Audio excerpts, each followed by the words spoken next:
Hey, in this video we're going to have a look at different types of computer systems. In the description below I'll put the timestamps for the different sections so you can skip to the bit that you need. A computer system is a machine that processes data. Most people, when they hear the term computer system, think of a desktop computer, but in actual fact any machine that processes data can be classified as a computer system. Hardware is all the parts of the computer system you can touch with your hands, so for example the keyboard, the monitor and the mouse. Software is the apps and programs that run on the computer system, so internet browsers and games are common pieces of software. The first type of computer system that we're going to look at is the general purpose computer. A general purpose computer is a machine that performs a wide variety of tasks. So for example, if you think of your mobile phone, you can make calls, you can play on games, you can browse the internet. You can do a lot of different things on it. The other type of computer system that we're going to have a look at is the embedded system. An embedded system is a system that's built into a device, but it can only perform a really specific task. Some examples of embedded systems include microwaves, smartwatches and washing machines. As an example, let's go and have a look at my washing machine. Right, so this is my washing machine, highly exciting.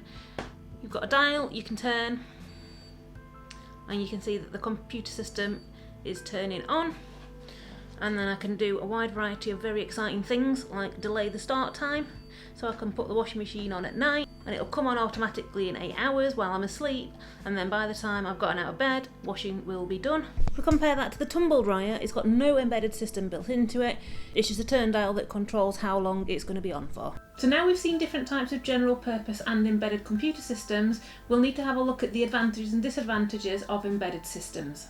Okay, so the positives of embedded systems. Embedded systems are much cheaper to produce than general purpose computers, so when you're embedding them inside your device, the device's price doesn't go up too much overall. Generally speaking, embedded systems are more reliable than general purpose computers. This is because the amount of code needed in order to program it is much less, as it's only performing one specific task. Another advantage is that generally they are smaller in size than general purpose computers. This is an advantage because you wouldn't want to buy a microwave and then it'd be the size of the microwave plus the size of a general purpose computer. They would be ginormous. The disadvantages of embedded systems, though, is that a device with an embedded system in it is more prone to failure than a device without an embedded system in it.